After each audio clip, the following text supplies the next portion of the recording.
A lot of companies are relying on these off-the-shelf AI solutions. There's a high possibility that, you're going to wake up one day and discover that tool that you relied on, that place where you put all your data, it's offline because they didn't pay the AWS bill.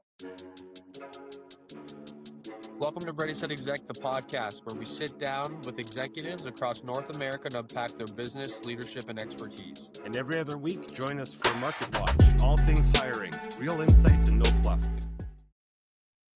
Hey everyone, I'm here with James Lang, growth operator, venture partner, and marketing systems builder with more than a decade of experience helping companies scale by aligning data, content, and customer experience. As a managing partner of Overlang Venture Partners, he democratizes AI-enhanced growth funnels and conversion strategies used by multi-million-dollar brands, giving founders and operators access to proven playbooks and tools. Previously COO of Launch Medical, James brings an operator-first perspective shaped by leadership across operations, marketing, sales, and customer experience, with insights featured in Forbes and Entrepreneur. Good to have you on, James. Yeah, thanks, John. This is great. So one of the things we were talking about was, first off, just to talk about the kind of operations excellence that you're trying to bring to companies, right? So you like to build growth engines and not just look at like short-term campaigns, but rather set up like long-term growth plans and playbooks that'll work, right? And part of this now, of course, is bringing in AI into the funnel, right? And maybe we can talk a little bit about that. Yeah, I think every marketer is learning, as they're earning, at least the good ones are. And, I'm fortunate in that I've worked with some amazing people who not only have shown me different strategies, but allowed me to be part of teams that execute a variety of strategies and really see the data behind the results. Because a lot of times the top line numbers and even the bottom line numbers really don't tell the whole story. How healthy is your funnel?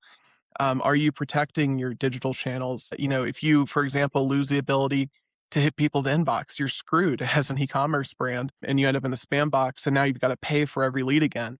It's an absolute nightmare. So the space where most success I've seen, and I have to give a shout out to Dan Steiner on this. He's an amazing marketer who I worked closely with on quite a few projects and learned a lot from him, and want to give him credit. But the healthiest approach we've found is what you do is you allow people to go in and learn about your product. Of course, you have landing pages, home pages, whatever the case may be at the top of the funnel, keyword optimized and whatnot.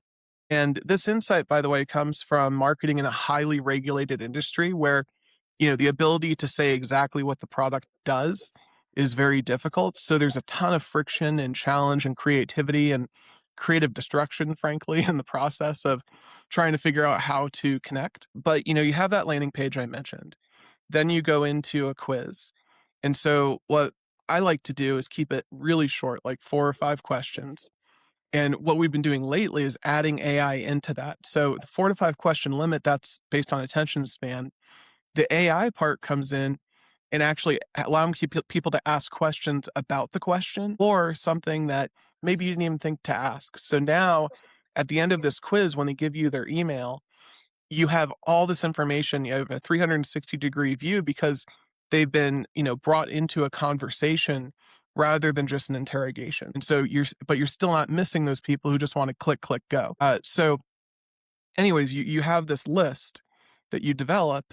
And then the most important thing is don't worry about converting them at the end of that quiz, because most likely this person's coming into contact with your item, your new idea, your new concept for the first time. And all of the data we've seen, it takes 6 to 8 touches for somebody to go from, what the hell is this to, oh, maybe I do have that problem, or I definitely have that problem, but does this technology really work, to, okay, this is the best way for me to solve this problem. I trust it. And so, there's a couple things in there to unpack, but, at the end of the day, what you're trying to do is educate across the finish line and, use email flows to do that are hyper personalized and certainly twist the knife based on the things that, you've learned through that quiz and educated them on through that quiz as well, through the intermodals. So maybe taking a step back first, let's talk Sure. about what do you consider a healthy funnel? Because I think everyone's idea of a funnel is different. And obviously, depending on industry you're at, there's different metrics you're looking at. But what does a healthy funnel look like? And then what are we trying to do? We're trying to accelerate flow through the funnel. We're trying to accelerate the pipeline. But what are the AI tools really trying to do? Just create better customer experience? Yeah. So to start with your first question there, so a healthy funnel, you need multiple channels. So if you're relying on just Facebook, for example, or you're relying on just Google paid ads, you're screwed because the minute the algorithm changes, the minute somebody at that company decides that your content doesn't quite fit on their platform, whatever the case may be, and there's a ton of reasons you can see dramatic changes in lead flow from different channels that have nothing to do with your past performance. So you have to be nimble. You have to be watching it very closely, obviously, and ideally have someone on the team that's pretty much their only job is optimizing those channels. Yeah.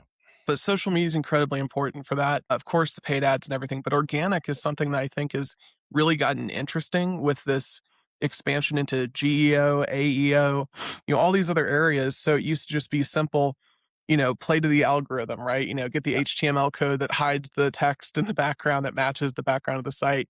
All those tricks and things.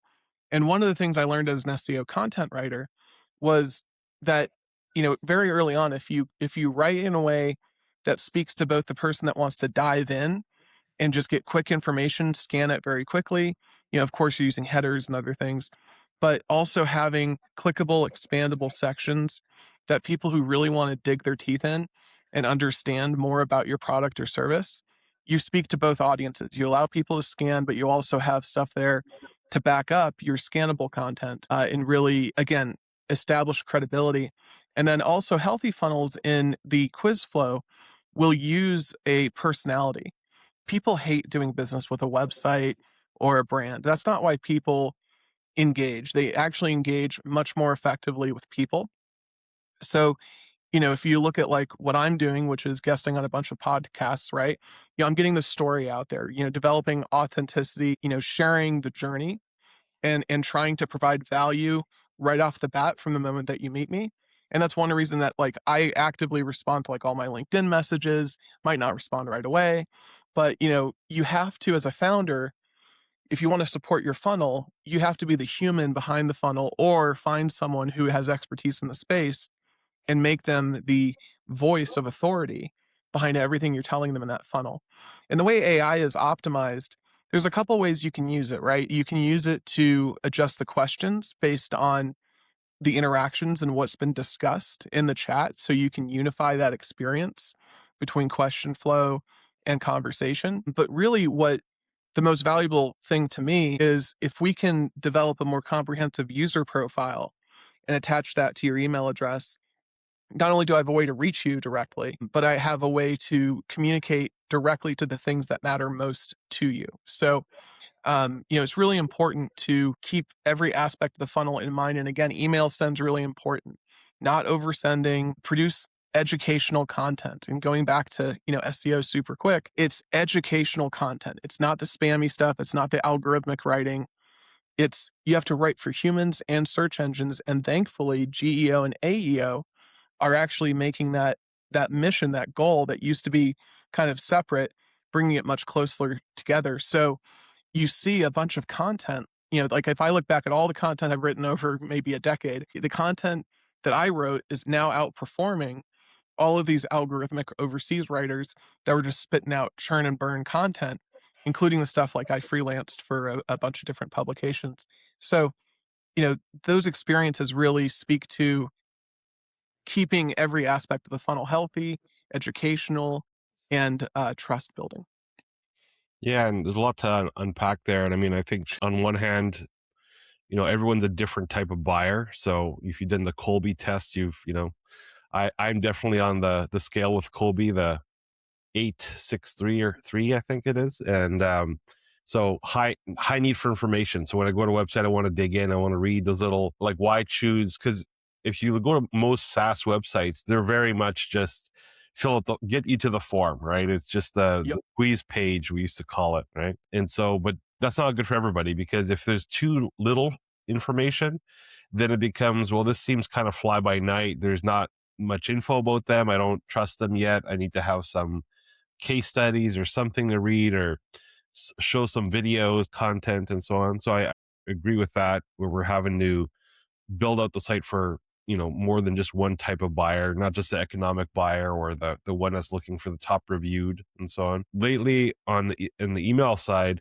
deliverability rates have gone down. Google's put in a lot of, Gmail's put a lot of rules in for hitting inbox and things like that, limits in terms of send and so on and all that kind of thing.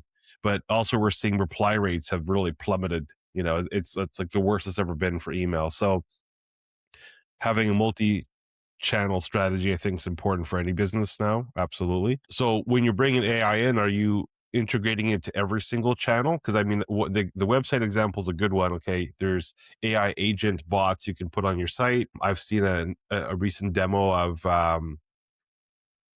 the avatar one where you can actually have like a human looking avatar converse with you on the website. Right.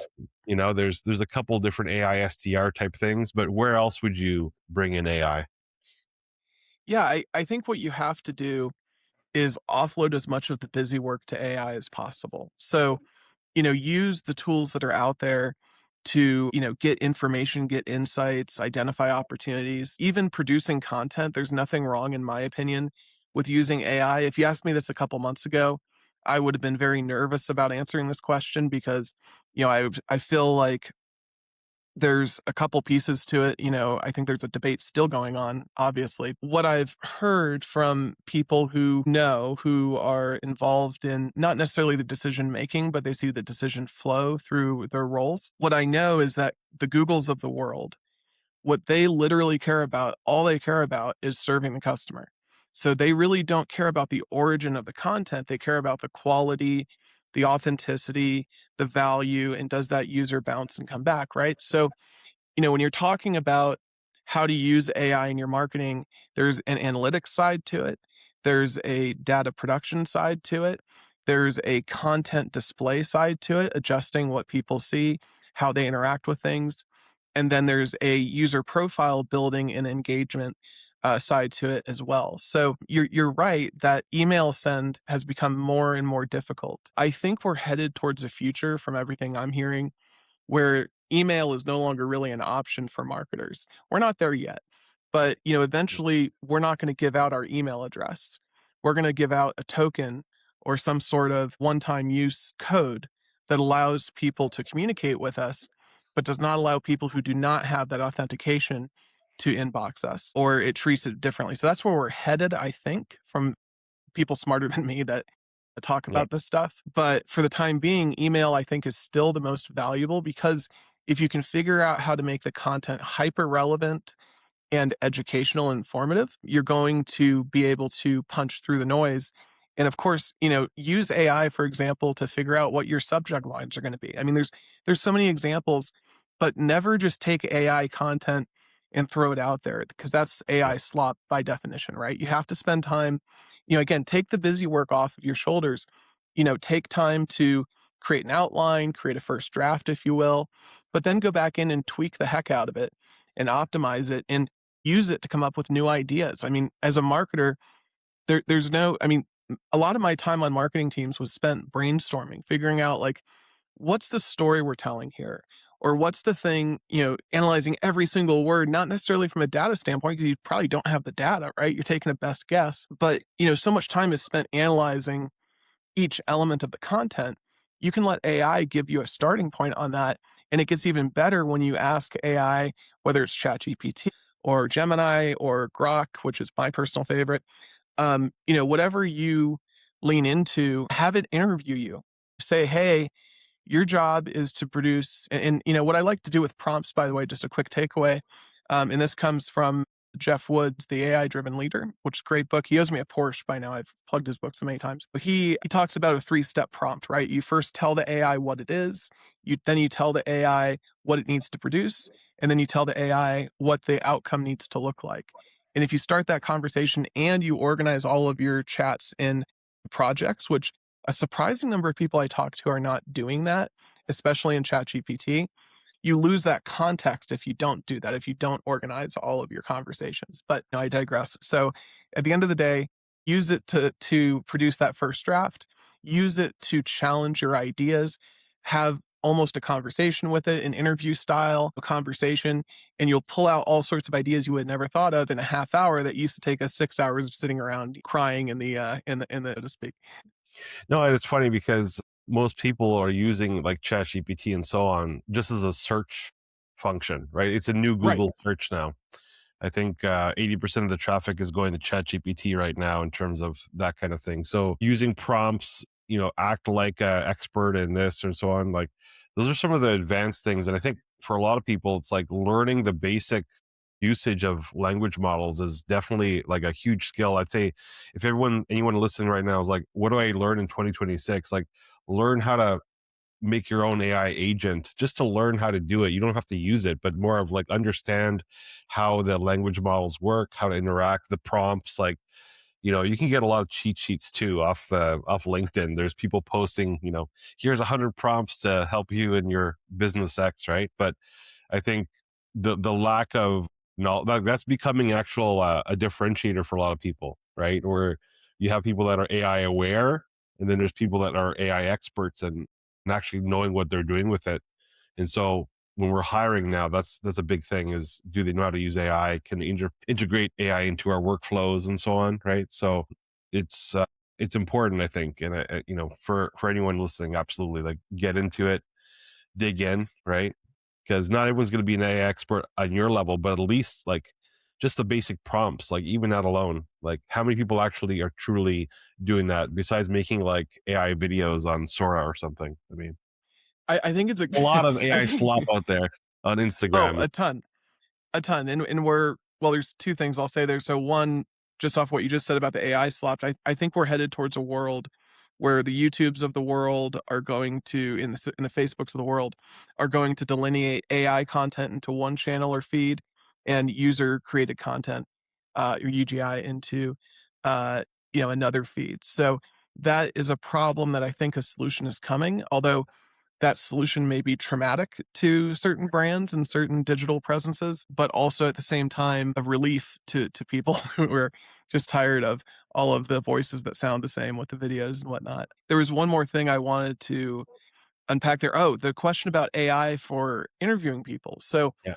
when you're hiring someone, there's two sides to the judgment question on AI. One, do you know how to use it? Because if you don't, and it's okay if you're not an expert, but do you at least have a basic understanding? Because if you don't, that's like telling me in 2005 that you don't believe the internet's going to be around in 2010.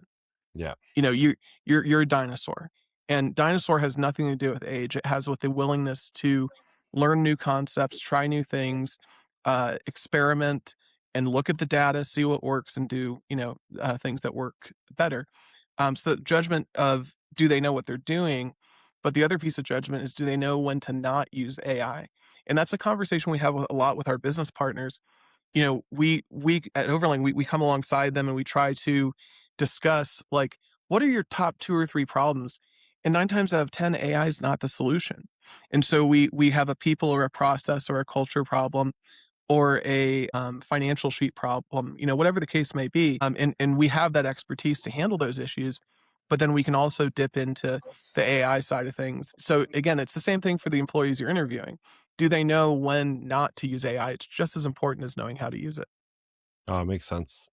And another thing we were discussing a little bit was, these large enterprises have access to technology systems and so on, and strategies that sort of the small guy, smaller SMB little business may not have, right?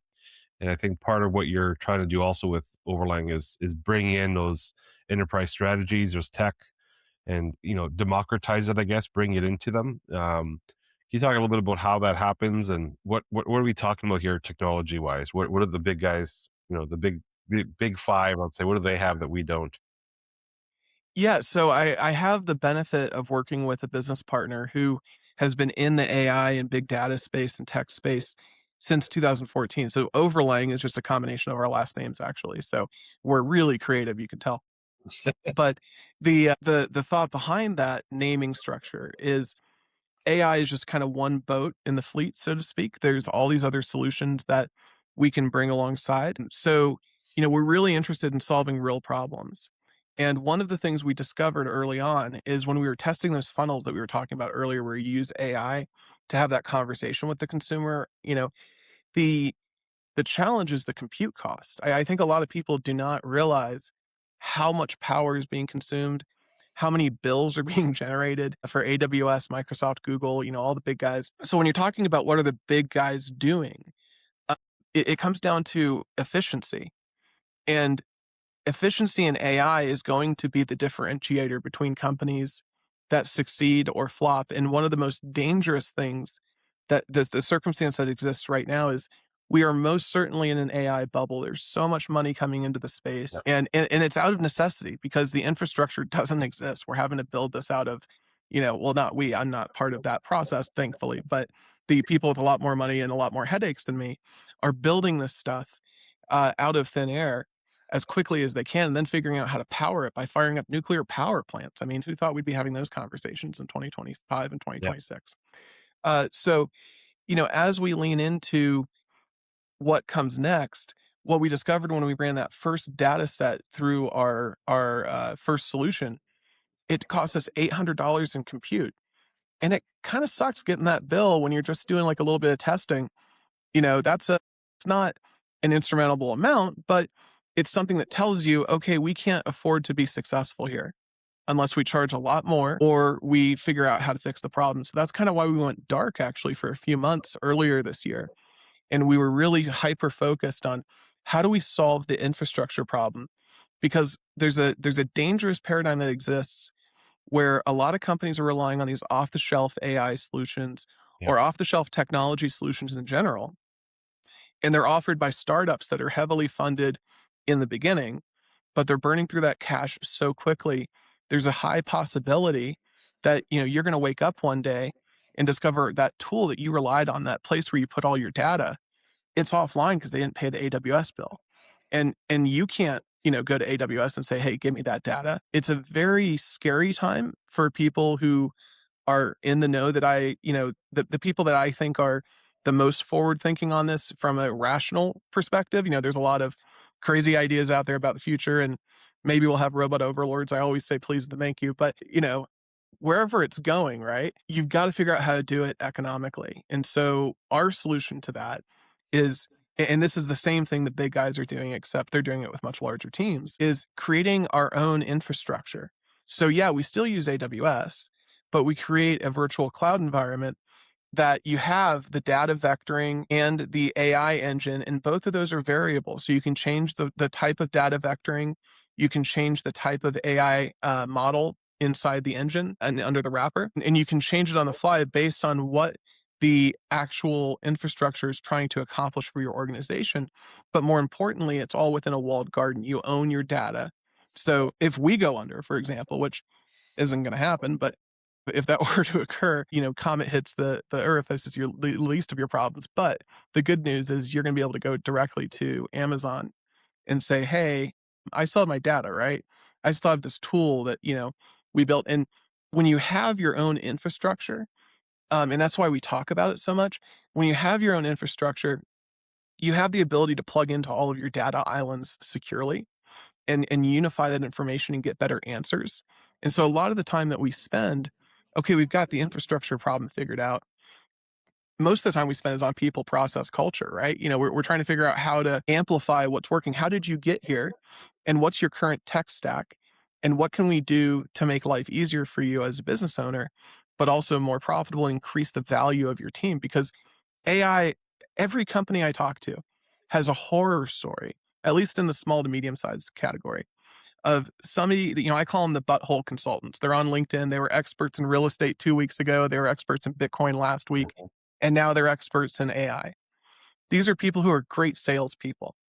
But the problem is they do not have a deep well of knowledge and they do not have the ability to customize. They're literally just taking off the shelf, upselling it, and throwing it into your organization. And what happens is when you get these off the shelf solutions where you've been overpromised all these unicorns and rainbows that are magically going to appear, your top performers see that, and it's a poor integration. Your current tech stack hits the new one, and Yeah. things don't work, and it doesn't integrate with the people in the process that are responsible, that are your true growth engine. So what they see is, that top performer that you have starts looking for a new job because they've been hearing over and over and over again, you know what? AI is coming to take your job. And they have anxiety and fear they don't understand. And it's the same thing for business owners. Anxiety and fear around AI is causing a level of uncertainty that's unnecessary. And we can get answers to these questions. We can learn about what's going on. And you don't have to spend 40 hours a week learning about it. You can work with real experts. But the most important thing is the person you're talking to telling you AI can do everything for you, because you're going to lose your top performers. You're going to lose your clients because they're selling me all these wrenches in the work. And it's like an engine that suddenly runs out of oil. You have to build on what's there. You can't just come in with something new and just throw it together. It's a very tricky time between the risk of losing your data because that third party goes out of business or integrating poorly. Both of those are huge risks for business owners right now. So a lot there that comes to mind when I think about that. So on one hand, I agree. There's like something like 3,000 new AI startups, and we know for sure most of them are going to die. That's It's just how how it it works. works. Yeah. 90% plus probably. So siding with any of them is definitely a little bit of risk in terms of it disappearing tomorrow, and all of a sudden the server's online. If they own Website your data. Yes. if they own your data. So that for sure that comes to mind as an issue. And I guess people are becoming more risk averse, and you're starting to see bigger companies starting to come up with their own programs or buying up the little ones and consolidating. So that's going to be a process for who knows how long, right? But let's say we want to do it internally, right? As an SMB, you're like, okay, let's do this. Let's build our own infrastructure. I was testing out something like Blink, I think it is, where you can create your own programs, and Yeah. then you can download it and then you can host it yourself and so on, right? Yep. So there's some tools out there that allow you to do this. But I mean, what kind of costs are we looking at? Like for a small business to bring in their own infrastructure, like that sounds expensive just at first. Yeah. No, it does sound expensive. It's actually surprisingly inexpensive. And that's not just because I sell the technology and I have a history in marketing. So obviously I'm lying to you. No, the truth is what you find out is, to give you just some benchmarks, right? So like what I like to say is if your company can afford to hire a fractional CTO or can afford to hire one more full-time employee, you can afford to have your own AI infrastructure. But again, I want to take the focus off the AI infrastructure a little bit in the sense that the more important piece is having the holistic conversation about your business. How did you get here? What systems are working right now? What is your current tech stack? Because one of the things that happens that's crazy is we see a lot of clients who get ROI within a month or two, because what we are able to do is we're able to come in and not only just say, hey, here's a new thing you have to pay for, but we look at the existing tech stack and we say, and this is especially true for some reason, and I have some theories about this, but in the Midwest, it seems like all the smart tech went to the coasts for a long time. Hmm. I think that's changing, but a lot of these Midwest non-tech companies, the flyover states, so to speak, they've gotten a lot of the dumb tech guys that are good salespeople coming in and selling them a whole bunch of things that are duplicating effort on the tech side, but they don't know any better. And why should they? It's not their business, even though it is. And so, what happens is the number of licenses, the number of, annual fees they're paying, the number of services they're paying for shrinks dramatically, because even if you don't use AI at all, if you just have somebody with a real tech background and an operational background come in and look at like how are you getting done what you're getting done, you're going to find a lot of redundancies. It's almost like the scene out of Office Space, right? It's like, so what do you say you do here exactly? And you have to have the same conversation with the technology in a way. And again, the goal is not to replace people. The goal is not to shrink your team. A lot of people are really focused on how do I shrink headcount. I think that's the wrong conversation. It's how do you get more value? How do you 10x the value of each person on your team? Almost every partner we have has grown their team since working with us, because the ROI on hiring somebody new in a system that's well optimized is so high. And especially if you're teaching your team and walking with them on how to use this new technology and building the technology around how they work. So I talked a moment ago about infrastructure, which is super important. And the other piece is user interface, right? So how are people interacting? So a lot of our solutions, we have 3 different dashboards. So what we'll do is we'll build out the solution. We'll license the technology in perpetuity to the company.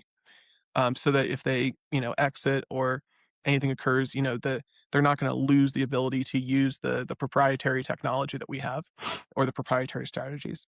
But the thing that's really cool is if you come in and build that system out, you not only connect into those data islands, but you also build around the process. And so those dashboards are really important. So you have a leadership facing dashboard, which is great for decision making, high level. Then you have a customer facing dashboard, which allows you to self help and really reduce the number of calls your team's getting, which, by the way, your customer service team is going to love that because they are really tired of answering the same questions 5 times a day or maybe 5 times an hour, right? So if they can figure out ways to get information more easily to the customer. And all of this is based on the knowledge base that your company provides. So it's not based on some hallucinatory data set out in the Yep. ether. It's what you have. And then you have a frontline employee facing dashboard. So it's based on the use case of like, what are these people needing? And for like leadership, for example, we have a client who asked it like, hey, do I need to hire more customer service reps? And it went in, looked at, between Gmail, Google Drive, their hard drives, QMS, I mean, all their different software. And it pulled out and said, hey, yes, but no. And it was a really weird answer. But it said, yes, you probably need to hire in the next 2 to 3 months. But if you just automate these 2 or 3 things, you wouldn't need to hire more people. And so it not only answered the question, but it thought about, is there an alternative here? And it was all based on the data. So that's one of the cool tools that we have in our playground. If you go to our website, which is Overlang, Overlang.com, you can click on the playground, log in, and you can see what I'm talking about here with the different dashboards, the different use cases. And we're seeing the most traction on this stuff in the medical space for independent medical clinics, law firms for client intake, especially. And then in the 3PL space for logistics, understanding where your trucks are, understanding where your inventory is, and allowing all of those e-commerce brands to self-service because that's really what they're looking for anyways. They don't want to hop on the phone or send an email and wait, while they wait to tell their customer, and play the game of telephone. They just want to be able to answer the question. Yeah, no, it makes sense. I mean, who doesn't love a good Power BI dashboard? And so having maybe an AI enabled one is even better. So I totally get that. And we're seeing a lot of companies want more information. I think that the amount of data available now in 2026 is going to be insane compared to what it used to be, right? In terms of being able to collate all that data, create trend lines and forecasting and all that kind of thing you want to do as well. So good stuff. All this we've talked about so far is kind of the process, right? Like building your own infrastructure, building a growth engine, having systems in place, right? Those are things that companies need to really iterate on. And I think if I was going to say a theme for 2026 is probably efficiency, right? In your process, efficiency in your workflows, and then of course, productivity gains through all that. On the other side of it, we're also thinking about people, right? Which is a big part of any business, regardless of whether you're in law, medical, whatever. Um, and I know you were in a company, you scaled from 5 to 60 employees. You've been doing scale ups a lot of startup experience and so on. What can you tell us in terms of, day-to-day operations, managing the friction, how to have momentum without burning out your teams, things like that? Yeah, John, I feel like startup experience is code for failed a lot, and that's absolutely true. Manage to flunk out of college, then mess up a couple companies, and then figure out how to get it right, right? You get all these ideas, and that's the entrepreneurial journey. Yeah. The best entrepreneurs I know are the ones that have the grit to keep trying and say, okay, what did I do wrong? How do I learn and how do I keep going? And that's also, just to side note very briefly, that's also something, as an executive, as a leader, if you're talking about growing a team, you have to also talk about growing yourself. And that doesn't just refer to knowledge or processes. One of the most challenging things in my life is what was a huge health setback. I'm 35, but I had a whole bunch of issues with my respiratory system and my GI issues. You'll hear me wheezing and coughing during this interview. It's really sexy. But these things are not convenient, right? Yeah. It's like you're trying to figure out how to, thankfully in my case, not necessarily pay the bills, but figure out how to achieve your goals, figure out how to, build that legacy that you want. And at the same time, you're trying to figure out how to survive and or accommodate certain limitations, right? And so it was funny to me because this happened after I exited my last startup. It was interesting to me because the things I learned about growing teams and organizations also applied to my personal health journey. So I won't go into the weeds on that, but I just wanted to share that aside of like take care of your health as well. Take care of your own personal operating system. There's fancy terms like EOS thrown out there and everything. I Yeah. I have a love-hate relationship with all those. Hate Six Sigma, but won't go into that. So the thing that you have to look at, especially if you're going from like employee 2, 3, 4, 5 up to the double digits and approaching 60. And what was unique in my experience at my last startup is we went from 0 to 60 to 30. And there's a story behind that. But you have to know how to scale up and scale down Yeah. effectively. But at the core of it is you need to look at your core people. So like one of the ways that we've built Overlang, for example, is everyone at the core, the center of the company, which is definitely more than two people. We've known each other for uh, at least 10 and a half years.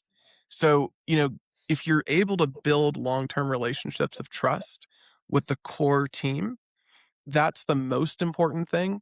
And then once you have that set, then you can go out and expand.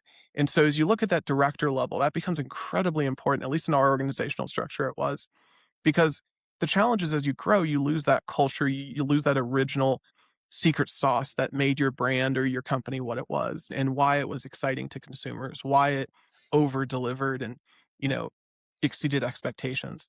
People that come in later, they're there for a paycheck sometimes. Yeah. And, everybody is. I mean, let's not kid ourselves, right? The reason we get up in the morning and go to work instead of going to, hot yoga or playing, in my case, driving a Raptor because I'm too fat to hike, whatever the case may be, having fun is a lot more fun sometimes than working, as fun as work can be if you're doing it right. So if you acknowledge that everybody on your team is there for a paycheck first, obviously take care of that and give people upside in the long-term growth of the company. If you can align the values of what the organization is trying to achieve with what the individuals are trying to achieve, great things happen. But even more importantly, what are the experiences? Like there's two things I learned when we were recruiting. The funniest thing happened. So one of the most difficult things people to recruit in America, warehouse workers. That's why Amazon has all these signs, we're hiring 24/7. The turnover is great. The work quality can be shitty. And so people, or the work environment, I should say, can be shitty. People just don't aspire to work in warehouses in America generally. It's generally this is where I ended up versus where I wanted to go. And so what we found for that population, number one, we put a lot of time into like, how can we improve the experience and really, out Amazon the Amazons of the world, which are so hyper focused on coming in and producing and you hear the stories about pee bottles and everything. I mean, it's the whole thing. But if you build the opposite of that, which is, yeah, here's your productivity, here's your goals, and if you hit these goals, you're going to win. But the craziest thing was we were trying to throw money at the problem in the wrong way. So we were trying to overpay and incentivize and all these great things. But you know how I got most of the people to work for us at especially the frontline level? It was by offering to pay their cell phone bill. Because the psychological factor of, hey, if you join our team, you're going to have a company cell or we'll take care of your cell phone bill, whatever the case may be. The psychological impact of one less bill on their plate was so much more valuable than saying you're going to make $1,000 more a year. So, that's one huge takeaway that really had an impact for us in terms of scaling at the lower levels. Yeah. And I hate that term because everyone on the team, has a huge impact on your customer experience. And so if you have the attitude of those people are lower and, they need to talk to this person before they talk to me, that brings me to like the open door side of things. And what does open door actually mean? Well, for us, one of my favorite stories is from my previous company is they used to joke I was the camp counselor, right? So I went from marketing to director of customer experience to COO. And the way that I did that, excuse me, is by embracing the open door philosophy, servant leadership, all those things, right? Yep. But you do it in a way where you give people the option to really express their feelings in a way that they're most comfortable. And for some people, that's talking for an hour. And it might not even matter what they're telling you, except it does, because there's something in that moment where they come to you, You've got to build time into your schedule and flexibility in your day so when people come to you with an issue, a lot of times the issue isn't the issue, right? It's Mhm. you become more of a psychologist than a system builder at times in the C-suite or the director level, in my experience. And the beauty of that is you then understand the why behind what happens when there's blowups, a month later or whatever. But, for Halloween one year, because they called me the camp counselor, we would joke, like, I had a fanny pack full of kazoos. I was like, "Here's your kazoo, welcome to camp." And, we were all joking about it. But then I realized I'm gonna take one of my desk drawers, I'm just gonna fill it with kazoos. So every time someone would come to me with a problem, I'd say, I'd listen, hear them out, take maybe 20 minutes or an hour, or there was one employee who was the most exceptional respiratory or oxygen user, I should say, of anyone I've ever met. He could talk about nothing for hours, but it was valuable because you learned something anyways. But at the end of that conversation where they were expressing their frustration, they always felt better because they were talking to someone who could actually make a difference. And you also learned where they wanted to go in the organization. Like, what are the things they actually want to do? Like, do they want to work on the video team doing commercials one day, but they're in customer service now? How do you give them that path so now they feel real loyalty to the organization? Those are things you're not going to find out without an open door. But at Mhm. the end of these conversations, I'd hand them a kazoo. I'd open my drawer and they knew it was coming, right? I go, here's your kazoo. If you're in trouble, if you're stressed out, you at your desk, just blow on the kazoo. Everyone will know you're pissed, but you don't have to say anything. And it actually was a really funny outcome for us because you'd randomly hear walking through the warehouse or the office or whatever. And you knew like, oh, Rick's having a bad day, right? Yeah. But Rick didn't have to yell at anybody to tell that person he's having a bad day. He was able to express to everyone, I'm pissed off without going and cursing somebody out, which Rick would never do, and Rick doesn't exist, by the way. But these examples of finding ways to allow people to communicate their challenges within the organization, especially at the COO level, because you're responsible for keeping the trains running on time. And so if you have that core group of trust of people that you're building this organization with, if you figure out how to get the director level to be people who truly share your values, because they're running many companies within your company. And if they share your values, they're going to be able to set their people up for success, which sets your company up for success.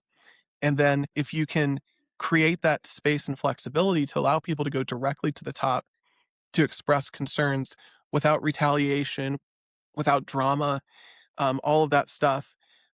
You really do have to be in the modern business world, especially with the younger generations. This is unbelievably true. You have to be a camp counselor. So, that's one of the aspects of leadership that I think people don't really talk about. They focus on the title, the pay, the opportunity, the grandeur, and all that stuff. But if you build those relationships with your people and really invest your time in listening, you're going to be able to move much more quickly as an organization because you understand the why behind the screw ups. No, I agree. And having the open door, meeting them where they are, I think is a big part of it, right? Where you're saying you're going to listen to what they have to say, and then try to create solutions for them or promote like succession planning with them in terms of their interests. That's all really good EQ skills, right? That takes time to develop for people, right? One of the things I think you also need to do is, manage both up and down as a COO, right? So you're Yeah. managing, we say downward meaning like your subordinates, but then you're also managing upward to leadership because all that information you're gathering from those open door meetings, you then have to kind of push upwards in a sense so that people know at least you're trying to advocate on their behalf for certain changes and so on, right? Or just day-to-day operations, you have to manage upwards to the board or the CEO. What are some tactics you've done to help you with that? Manage expectations, right? Well, there's so many strings to pull on there, right? Yeah. So one is you have to be a shield for your team. If, in my opinion, an effective COO is somebody who absorbs the bullshit and the stress from the people who aren't doing the work. And who's not doing the work is the shareholders. Now, they have an important role to play. Yeah. They have value in that they provide runway. The CEO has an important role to play. They provide direction. But oftentimes, those people who are not actually doing the work are getting hung up on things that have nothing to do with achieving the actual goals on the ground. And so there's often fights over nonsense or debates over things that aren't even really that debatable if you're on the ground looking at the facts. And so what you have to do is, and I have to be careful how I express this, so I'm going to be very generic here, but what you have to do is you have to be able to shield the team from the bullshit. So you are a stress absorber. One of the reasons I had a health crisis was the amount of, you know, almost PTSD. And I mean, that's how my therapist described it. So I'm going to go with it. She also said a lot of other things were wrong with me. So, she's definitely good at her job. But we talked about like how much drama, when you wake up, the tyranny of the inbox, right? You wake up, you look at your phone, what's the crisis of the day? And what fire are you putting on? You can, and this is where the personal health side comes in, you can get addicted to that level of stress and excitement. Right. And it can be very dangerous for your mental health and your physical health and physical well-being. So, all of those things thankfully had nothing to do with my physical health issues, but definitely the mental health issues. And many people will tell you I need a checkup from the neck up quite regularly. So thankfully those systems are available. But my point is, you have to shield, you have to absorb, you have to do it in a healthy way. And you have to allow your people to almost live in a fantasy land. Your job is to create a movie. When people make a movie, and I'm involved in one right now that, is based on a past life experience. When a movie is made, they take all the information from all the different sources, and then they don't necessarily lie, but they shift it in a way that's bite-sized and entertaining, is going to fit in 90 minutes. And if you can communicate with your team in a way that you're not lying to them, but you're telling them what they need to know so they can get the job done, and you're filtering out the signal from the noise, if you can do that effectively, your team's going to be able to work a lot faster and easier because they're not stressed out with the weight of everything. Your job, that's why you get paid the big bucks. Well, not big enough in my case, I think, but most people would say, right? But the reason you take on those responsibilities and get the big title and the big office and whatever, right, is it's your job to carry that weight. And if you're not doing that for your team, you're doing a disservice to both the people above you and especially the people below you. And you also have to do a good job of filtering up information. But what I found is, especially in running shareholder meetings and other things, if you overshare, if you go into the weeds too much, you open the door to what I talked about a moment ago, which is all these people aren't doing the work debating about something that's really not that debatable and causing a huge distraction for the organization. Yep. So what you do is you have to filter in both directions, provide actionable information that actually informs the decision. And one of the most effective strategies for doing that in both directions is asking the right questions. I feel like my superpower was I was comfortable being the dumbest person in the room. Try to bring the smartest people together and ask the right questions. And I know we're running up against it on time, but just very briefly, I'll share. So a great example of this that anybody can relate to is my great aunt was passing away, right? She's dealing with an end of life health crisis, and the whole family is gathered around, and she's passing away, but she's not dead yet, right? You have that time in life where Yeah. you have an indeterminate amount of time. And so then you have this really tough conversation about, do you want to go on hospice? And my great aunt was one of my best friends, right? So, I was in the room, and then, a bunch of other people were in the room, and we're having this conversation. And I really didn't speak very much, even though that she and I were really close. I didn't speak very much. I let everyone else kind of talk. And after about 45 minutes of the conversation going in circles about, does she want to go on hospice or not? And, part of it's a memory challenge, dementia. Part of it's I don't know what I want to do. But it's a perfect mirror to the kind of complex, emotionally charged situations you can have in the corporate world too, where you're trying to figure out a tough situation that has real consequences. And you have different people with different opinions and passionate opinions, not just, lightly held. So after all this conversation going around, I just asked one question. I said, Aunt Sharon, if you have another episode like you had last week, do you want to go to the hospital or do you want to stay at home and be made comfortable?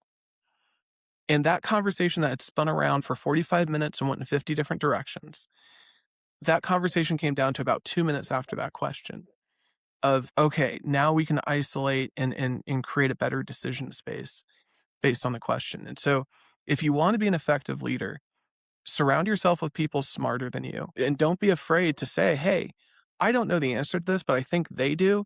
Let's get them on the phone. Let's get them in a meeting.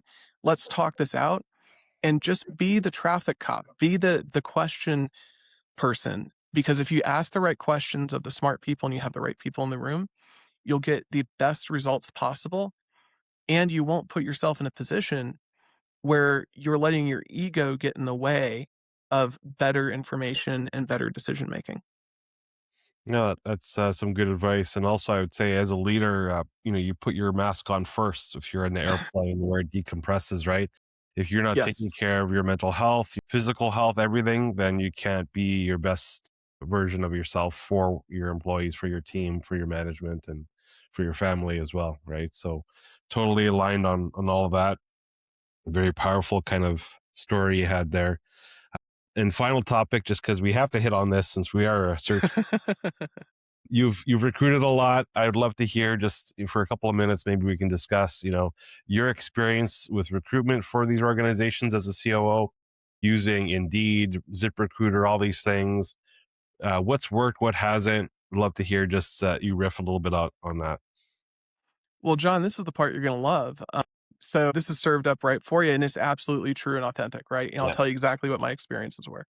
So the Indeeds of the world, the ZipRecruiters, they all have their place. But the challenge is the same information you're looking at, 500 other companies are looking at. And oh, by the way, you're getting 1,000 leads coming in.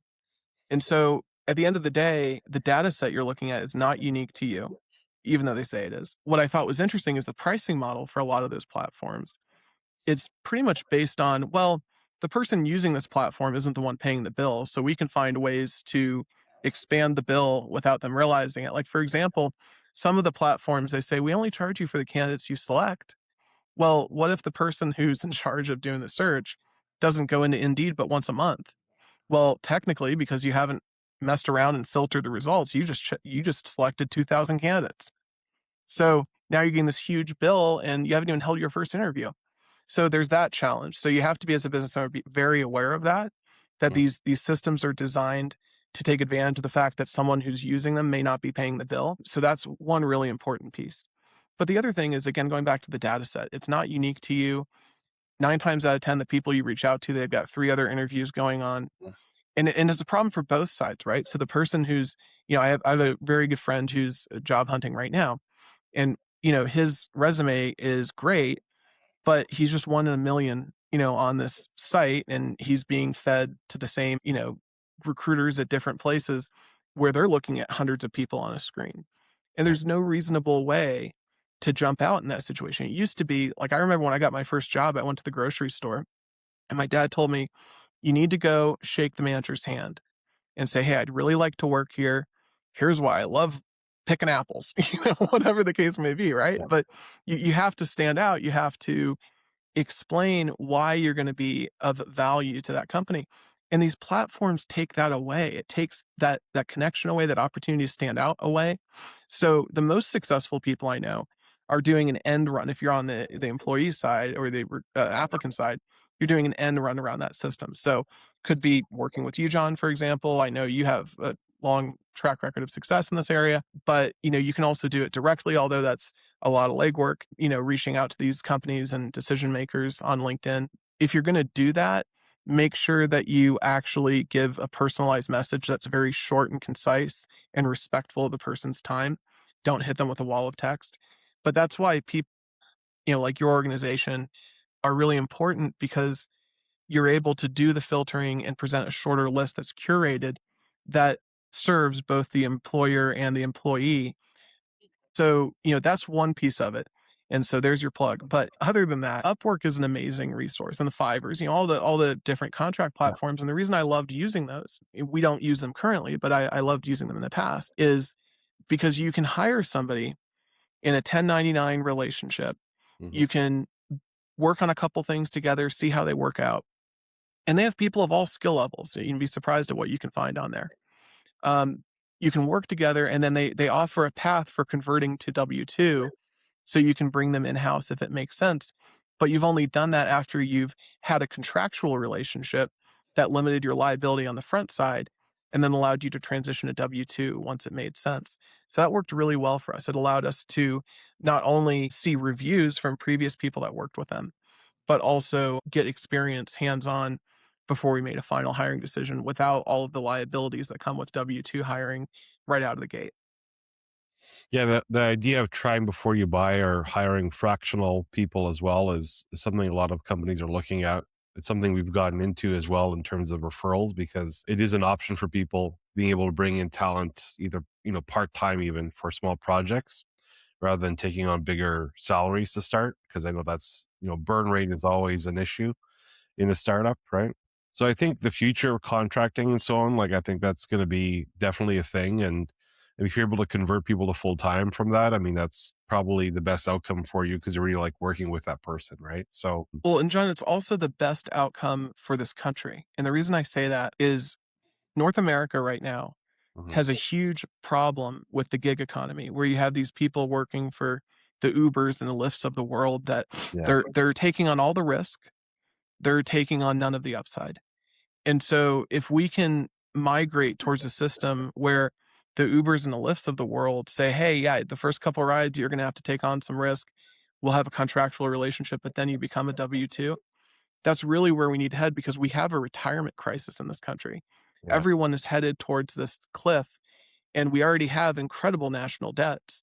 I don't know how we solve this problem. So it's very scary to me looking at that. And so if we don't figure that out, just my personal view on that is we've got to figure that piece out. We've got to figure out how to get people back into a system where they're not just receiving enough money to live, but enough money to retire.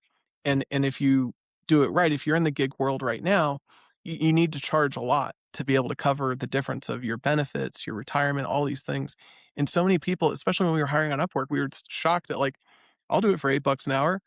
And it's like, Yeah.